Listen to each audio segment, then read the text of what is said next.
Welcome, guys, to another episode of Bedwars, and this is the perfect map to talk about what I want to talk about today. Guys, fall's here. I mean, it's not here yet, but lobbies. And I'm already trying to get into fall mood because it's my favorite season of the year. Now, generally in Brazil, you do not have seasons. I'm currently living in Brazil, so I currently do not actually know what a season is. So I still follow my New York roots and call this fall.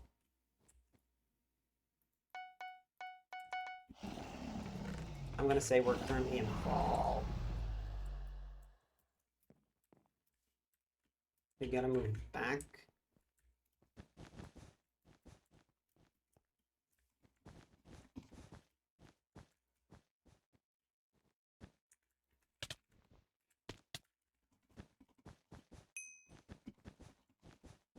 I just want to know how he did so much damage.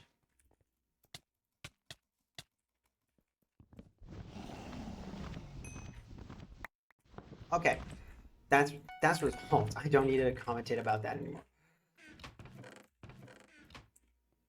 Fall just gives me so much New York vibes. I just remember so much cool stuff about fall.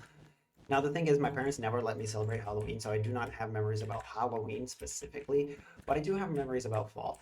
Specifically, the first memory that always comes to my mind when I think about fall was on my birthday, October 17th. I forgot what year. I'm guessing it was 2009, because that was my last birthday in New York, and I was in first grade, so probably 2009. I was taking the bus home, and the bus almost crashed. Not even joking, the bus almost crashed. So on our route home, there was this dead end. So there was this small dead end, and the bus driver would always like slowly swerve the bus around the dead end. No biggie, right? But this time, the bus almost hit. I don't know what happened, but she just went straight through into that dead end. She braked almost like a few millimeters before the dead end, man.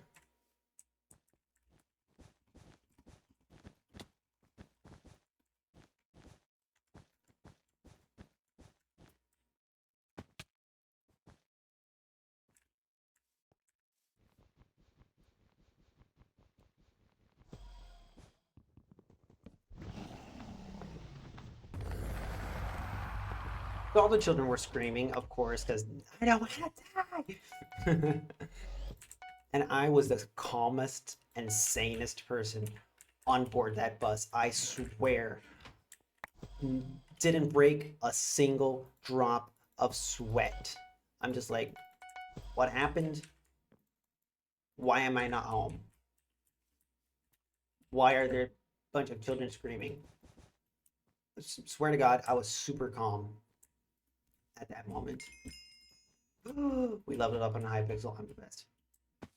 Now, the second story I have about New York, I have about fall in New York, was when I refused to wear my jacket. Now, you might as well call me stupid, but it was the brink of fall and it was starting to get very chilly. And when I say very chilly, I mean super chilly. And the teacher was like, okay, time for recess, but you all must wear your jackets. And me, I was never a stubborn kid, but at that moment, I decided I'm gonna be the most stubborn kid that this woman has ever seen in her whole entire life. So I'm like, no, I don't want to wear my jacket. And she's like, you're gonna get cold during recess. And I'm like, don't care. I'm not gonna wear my jacket. I don't want to wear my jacket. So doesn't she doesn't argue much. She allows me to go outside jacketless. No biggie.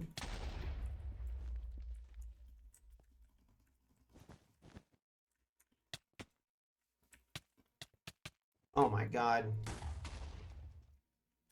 So this woman allows me to go jacketless to recess, and I don't know if it was her being a genius or she just didn't really care. But I'm on the party that she was an evil genius because I went to recess jacketless. I didn't even gave it 2 dams. But not 5 minutes had passed, and I was trembling and cold. And I was like, teacher, I'm really cold. Can I go back and get my jacket? You want to know what this woman told me?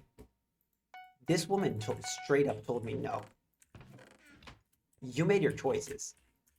You made your bed, now lie in it. No, I have never, that has never happened to me before.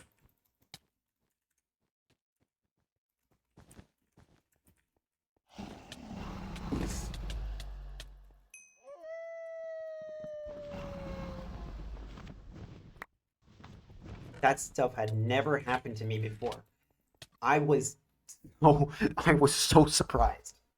So she doesn't let me get my jacket, but at the same time, she can't just like make me stay during recess, trembling and cold, nothing to wear.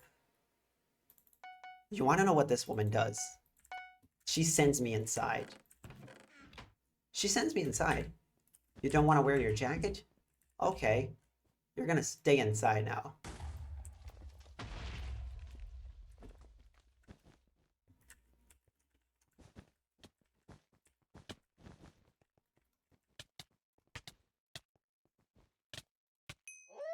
Yes! I mean, I lost 2 gold, but yeah. So imagine little baby Jeri's face when he lost his recess and now is in a kind of cold. It wasn't as cold as outside, but it was colder than the classroom. Man, I think that was the moment that I learned never. Oh, I think that was the moment that I learned never disrespect your teacher, man. I mean, if your teacher is gonna be as badass as my teacher was, you don't want to disrespect them. And then I became a teacher, and then I gave up on being a teacher. That's how life goes. So the last little mini story about fall that comes in mind was actually really close to Halloween. Now, my parents never let. Oh my God, Jeri, stop falling during that specific speed bridge. Now, the last little story that comes to my mind when I think about fall was actually one that happened real close to Halloween, but my parents never let me celebrate Halloween. But at school, every year, the teacher would like tell a Halloween story, tell a spooky story, and I was the only one who didn't believe any of her stories. Now, I was a dumb kid. Don't get me wrong. I was really a dumb kid, but I didn't believe in ghost stories. Ghost stories were a thing that I never actually believed in. So you could not catch me with a ghost story. You would never spook me with one. So there I was. I'm guessing a 5-year-old Jeri, a 6-year-old Jeri, probably already a 6-year-old Jeri, because this was first grade. Back in 2009, I was probably already 6 years old. So we were all in our little circle. So we were all sat in the little circle to hear the teacher talk. Why did I buy the pickaxe? I'm playing so poorly. I'm gonna be so surprised that I win because I actually balanced the way like 3 billion times this game. But we're all in this little circle, you know, ready to hear spooky stories from our teacher. And she tells a pretty neat ghost story, I'm not gonna lie. But of course, I don't care because I don't believe in ghosts. And so the whole class is like spooked out. And little Jeri's calm. Little Jeri's collected. Little Jeri does not care.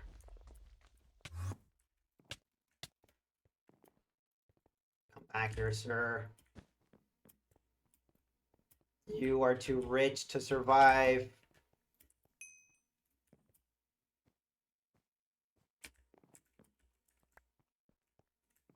And Gray's going towards my base. Fun.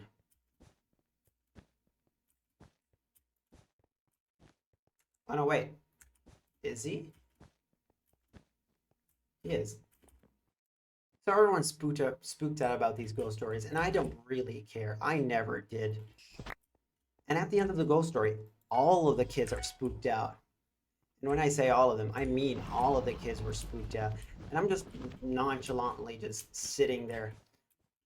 And all of a sudden, the wind starts like pounding against the window, shaking the window, and howling very, very loudly.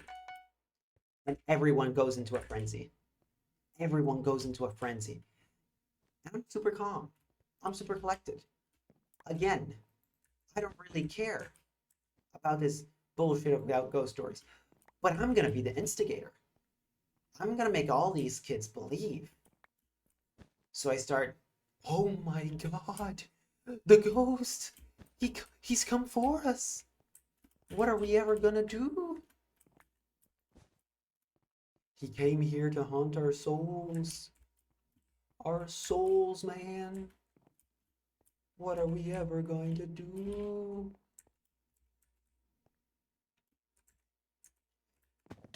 Sir, you're being too cocky.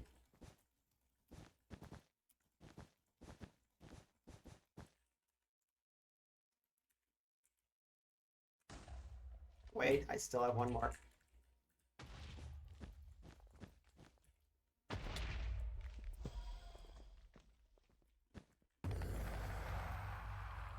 I think I can still win this. I have 8 emeralds. I can still win this. Let me teach this little boy a lesson. So now I have successfully instilled panic in the classroom, but the teacher can't do anything. You want to know why? Because it was Halloween. What's he gonna do?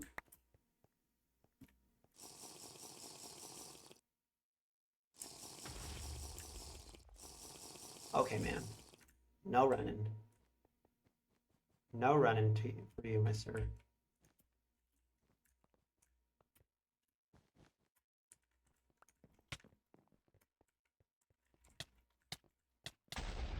Bye. And that's how I successfully spooked my class for Halloween. It wasn't even supposed to be a Halloween story, but it became one. Thank you guys so much for watching. If you want to watch another video, then click the card on the left. If you want to watch better entertainment, then click the card on the right. That's me jizzing on the Minecraft movie. Subscribe now or pass away.